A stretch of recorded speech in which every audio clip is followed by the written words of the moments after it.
le monde du travail sénégalais est en train de vivre une crise socio-économique sans précédent. En effet, prétextant une crise économique morose découlant de la pandémie de la COVID-19, beaucoup d'entreprises sénégalaises ont licencié des centaines de travailleurs sans fondement, ignorant ainsi royalement la réglementation et la législation en vigueur.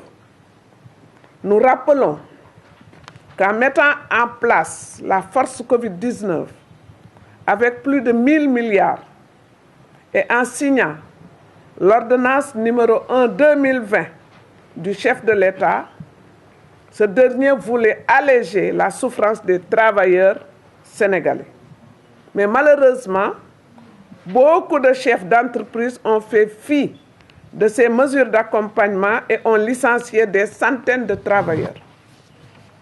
C'est le cas ici de l'hôtel Terrou-Bi, où plus de 126 travailleurs ont été licenciés abusivement pour motifs économiques, soi-disant, dans presque tous les secteurs de l'hôtel, avec la complicité des délégués de personnel qui pourtant sont censés les défendre. Nous rappelons en plus qu'un protocole a été signé le 29 septembre pour la période du 1er octobre au 31 décembre 2020. Mais à notre grande surprise, M. François Portiglia, c'est ça, Portiglia, il s'appelle ce monsieur, je ne l'aime pas, directeur de l'hôtel, a suspendu de manière unilatérale ce protocole avec la complicité des délégués et limogé 126 chefs de famille. M. Portiglia, à son arrivée, avait une mission très claire, avec des objectifs précis: compresser l'effectif, fermer certains services, engendrant une suppression de postes, arrêter définitivement les journaliers et les salariés qui sont liés à Terrou-Bi pour une durée bien déterminée. Ils ont été mis en chômage technique d'abord pendant 7 mois, du mois de mars au mois de septembre 2020, et ne percevaient que 50% de leur rémunération, alors que l'ordonnance avait fait une recommandation d'une rémunération de 70%. Et le comble dans tout ça, il n'a jamais eu de diminution des heures de travail pour les salariés encore présents. Cela veut dire que l'entreprise mène normalement ses activités puisque les horaires n'ont pas changé. Ainsi, il est difficile de croire à ce motif économique. Donc nous qualifions ces licenciements d'abusifs. Ce ne sont pas des licenciements économiques. Ce sont des licenciements abusifs. Ces licenciements, nous les qualifions d'abusifs car la réglementation et la législation en vigueur dans notre pays ont été volontairement violées par les dirigeants de l'hôtel Terrou-Bi. Et les délégués qui étaient censés vous défendre ne l'ont pas fait. Ils n'ont pas défendu vos intérêts. Ils ont joué le jeu de la direction de Terrou-Bi et ont facilité le licenciement de leurs camarades en foulant aux pieds tous leurs droits. Aucun licencié n'a été informé par les délégués. Ça, c'est extrêmement grave.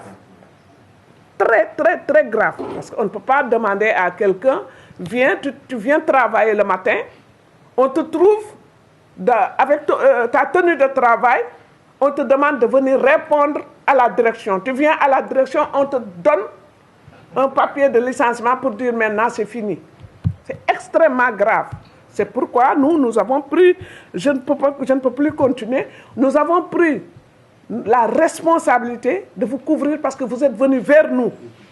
Je dis que le patronat, au niveau du secteur de l'hôtellerie, il est là, il faut le témoigner. Ils ont prévu de licencier 20 000 travailleurs, ce qui est extrêmement grave. 20 000 travailleurs. Si même les 10 000 vont emprunter nu mu tuddee la mbëkk mi mais nous allons devenir, notre jeunesse va périr dans les océans. Arrêtons ça. Comment l'arrêter? Nous allons nous battre avec vous. Nous allons déposer notre requête auprès de l'inspection du travail parce que nous allons interpeller l'inspection régionale du travail pour qu'il envoie quand même des inspecteurs de travail au niveau des entreprises pour vérifier ce qui se passe. Nous, ce que nous souhaitons, la réintégration de tout le monde.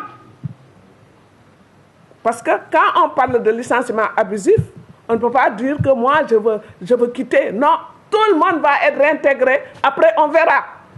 C'est ce que nous voulons. Bon, si ça ne se passe pas comme ça, nous allons passer à la vitesse supérieure.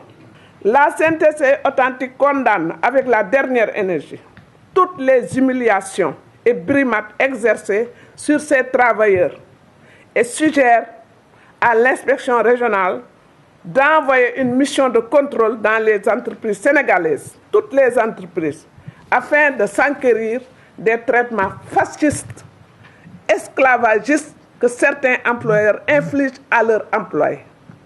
La CNTS FC authentique ne ménagera aucun effort pour défendre en général les travailleurs et en particulier ceux de l'hôtel Terre-Bi afin de leur rendre leur dignité. Nous mettrons en place toutes les stratégies impensables et nécessaires pour sauvegarder et préserver les intérêts des travailleurs de Terre-Bi. Merci de votre aimable attention.